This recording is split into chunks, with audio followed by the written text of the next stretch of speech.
Pathfinders. I'm Brett Mortimer. And I'm Morgan Mortimer. And we're the Pathfinders. So we started our TTRPG journey with D&D 5e, and we were blown away by it. Years ago, we never could have anticipated that a small dive into the Delian tomb, thanks Matt Colville, would have created a shared hobby that brings us together on a weekly basis. It's hard to overstate how affecting this hobby has been for us, and I'm sure many of you out there have felt the same way. The thing is, after a couple of years of playing 5e, we started noticing things about our sessions. Dig. I'm tired of this, Grandpa. Well, that's too damn bad. And up front, we want to emphasize, and we will continue to reiterate, if you're enjoying D&D right now, you're not wrong. If you love 5th edition and you want to play that edition, only that edition, keep playing and don't let us stop you. Yeah, we loved that ride for years, but if you want to hear how we feel we improved our weekly get-togethers through what we consider the chef's kiss. I missed it. It's okay. It's his first kiss. Chef's kiss of TTRPG. Then keep listening, okay? We just want you to be aware of some of the options to keep the passion and love alive. Our switch to Pathfinder 2e reignited ours. We found our solutions to these things that had bothered us, some of which we weren't even aware of at the time, and not only did it solve many of those issues, it enhanced portions of the game that we never really looked forward to or knew we could. We could go yakking on for hours talking about additions of Pathfinder to the gamescape, but for the sake of your time and ours, we'll go over the top 5 reasons we fell in love with Pathfinder 2e, even after loving D&D 5e for so long. 1. 3 actions in this economy? You actually can't do that. That's an action. You already used your action this turn. Right. Unfortunately, you already cast a leveled spell this turn. Because you did that, you can't use your bonus action to cast a spell. If you had cast a cantrip before and then used your bonus action, maybe you could have pulled that off. Okay, yeah, because of the bonus action and the reaction. No, I'll explain it later. No, you can't use your bonus action to do an action, I'm sorry. Yeah, you can move 60 feet. You're gonna have to use your action and your movement in order to get there. Maybe next turn you can actually hit them. I never got tired of the confusion. Look, the action economy makes sense in 5e with enough studying, for sure. I understood it. But I breathed in that wasn't quite as simple for newer players to grasp as you would have hoped. The situations we just referenced were weekly occurrences, even with the players that have been at it for years. Yes, you. With the main action, bonus action, reaction, and movement all labeled differently, and primarily spent on those actions alone, it can be pretty tough to juggle what does what exactly. So do what we did and say 15 minutes or more per combat by not having to explain why your players can't technically do what they're trying to do. Try the 3 action economy. This is one of the most lauded aspects of 2nd edition, and in our opinion, rightfully so. Green screen time. Put simply, everything you do in encounter mode has an action amount associated with it. Every player has 3 actions plus 1 reaction per turn. Pop, pop, pop, pop. Bop. Want to run up and attack someone, but they're 50 feet away? In 5e, have fun spending your movement and action to get there. Then wait till next turn to actually affect them. With Pathfinder 2e and its 3 action economy, spend 2 actions striding and 1 striking and get the party started right away. 1 stride, 2 stride, 3 strike. Bonk! The 3 action economy extends far past this, making spellcasting an absolute joy. For instance, as a war cleric, want to heal, bonk, and cast guidance within the same turn? Absolutely possible with a 1 action touch heal, 1 strike action, and 1 action cast guidance. That's your turn, baby. No conflating terms, no wondering if it is allowed. You just count, and you know. Want to supernova heal everyone and everything around you to a 30-foot emanation? Just spend all 3 action on that same heal spell, and you can nuke your loved ones in positive energy.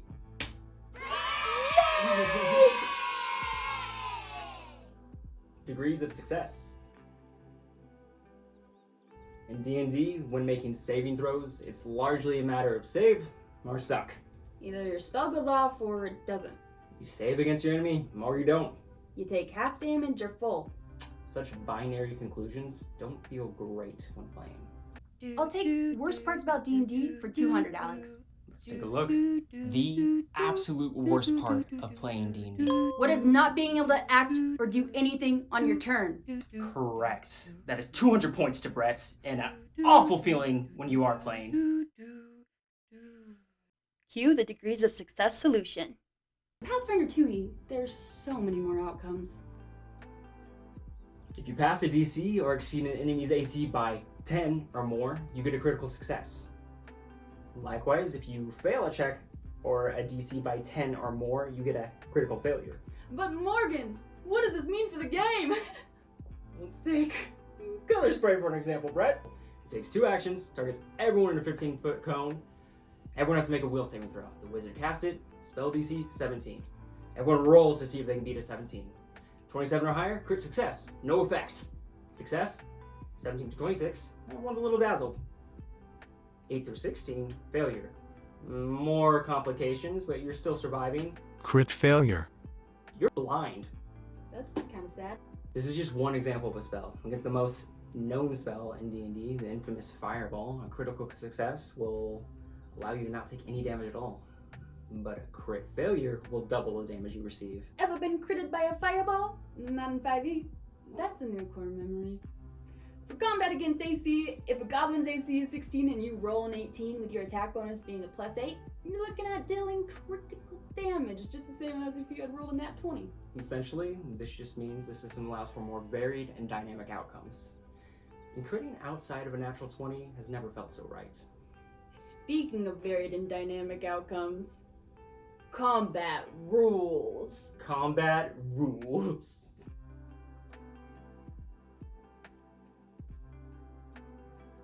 We actually really look forward to combat now. There are so many options and possibilities. The tactics go far beyond meatbags draining away hit points standing next to each other for an entire hour. This is because of a couple of key differences. Yeah, first, attack of opportunities are no longer a given. Only about 15% of the enemies in the Bestiaries. have attack of opportunity. This makes skirmishing a much more viable and encouraged playstyle. There's people moving everywhere, skirmishing. That's real. They're everywhere. Skirmishing. They're fucking skirmishing everywhere. We're serious though. You are moving all the time in this game, which makes it exciting because you can use that for a tactical advantage. Likewise, for the GM side, monsters are so fun to run. I did not enjoy playing monsters in D&D. I've read all of the monster manuals, but with Pathfinder, there's not been a single creature where I've been, don't want to run this. It's always been, holy cow, this can do that? Tell them about the mud elemental. Okay, well, there was a mud elemental I got to play. And The Candyland guy. it really is if you look at the art. But his whole deal was he was empowered by hydration. So he could run over to a victim, grab it, and start squeezing, literally squeezing the life out of them. And when it did so, it empowered the creature. And as it was empowered, it could do more things. Likewise, if it got too much fire damage, it would dehydrate. So its whole goal was to stay hydrated, and that meant a lot of squeezing. A lot of squeezing fucking metal. Ultimately, the game's math is so tight that when you budget for an encounter, you know that's the encounter you're going to get. I know a lot of people, like myself, have spent years on every online calculator they could find, trying to make a memorable and challenging encounter for all your players, but they always either blew past it or it wasn't accurate to what you were trying to portray at all. I've never had this experience with the 2E budget system. I can vouch for both its accuracy and the ability to provide the encounters that you want to give your players.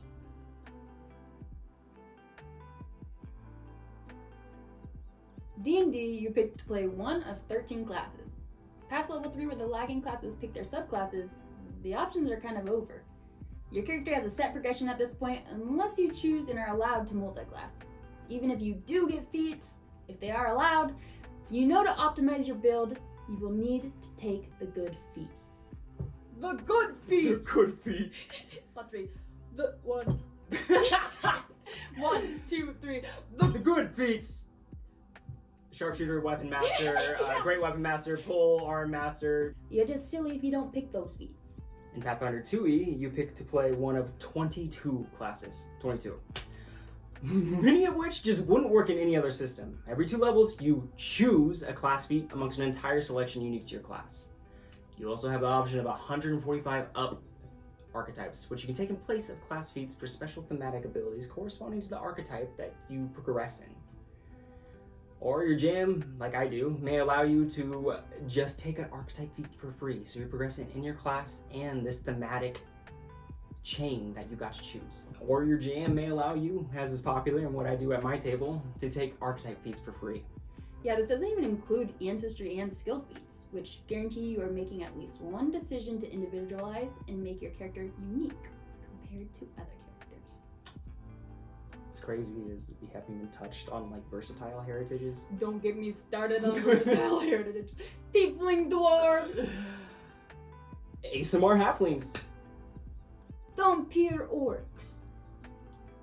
Yeah, you're just some of the characters that have been at my tables. Most of these won't make much sense to you, but they will offer insight in the sense that every word affects heavily what the character is capable of and how they differentiate them from others, both flavor and mechanics-wise. For instance, ASMR gnome fighter / soulforger. Beastkin gnome gunslinger / beastmaster. Duskwalker gnome magus / familiar master. Changeling halfling swashbuckler wrestler. Cavern elf alchemist archer. Teenage mutant fleshwarp summoner psychic. Yeah! I'm the Monopoly Man, and I'm here to hypnotize you into liking and subscribing. Paizo, the company that runs Pathfinder, got their start making adventures for D&D players to run during 3rd edition. Eventually, they gained enough traction to break off and develop their own system.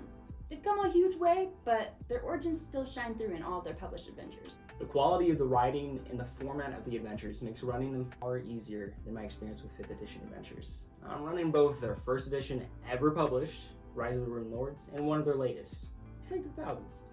I can attest both are of the highest caliber. Easy, well written, very engaging to run for my players. True. Plus, the Word of Glorian just straight up rules.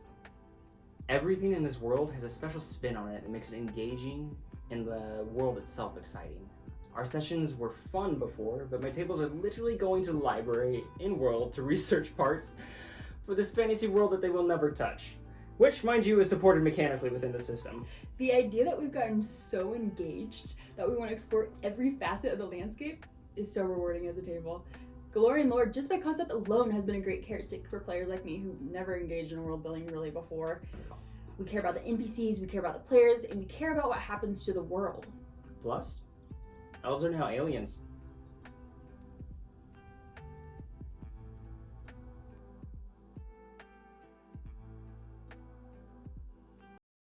In conclusion, D&D is awesome. TTRPGs are awesome. For us, and we hope for the couple of people out there that decide to take the leap or have already experienced its flavor of fun, Pathfinder 2e is the most awesome. The most awesome.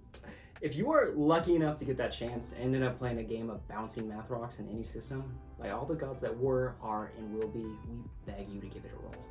If you so happen to already be on this train with us, glad to finally meet you. Pleasure doing it is business with with you. ya.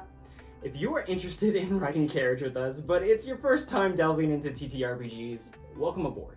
We're all on this journey together, and we hope everyone gets a good time out of the ride. Regardless, we're gonna keep making these videos and hope to make a community of those looking to game and hang out and express themselves. Let's take the advice you all gave Brett and reach out. Get to know one another and make positive memories. And remember, regardless of where your story takes you, fail forward. Thanks for hanging.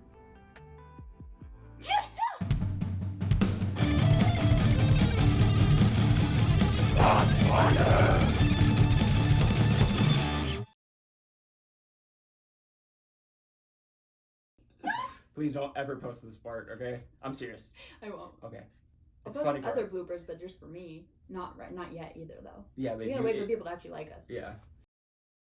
All of their published adventures. The quality of the... Ah! We care about what happens to players. We care about what happens to the world. We care about what happened. You do. God damn it, dooby. Badooby dooby dooby. 8 to 17. I mean 16. Damn it! It's so hard. There's so much info right there. There's a lot of numbers. God damn it! Then this plays. This is a scene. Yeah, we this is really actually had the vision. Yeah, this is we did really well on this part. Actually, it looks kind of good. Yeah. Two parties meeting in the center and just whacking away at each other until the health bars are down. This is because of a couple of key.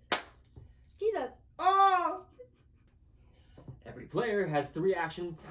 I thought that's what we were doing. Yeah, we were, but you're just so good.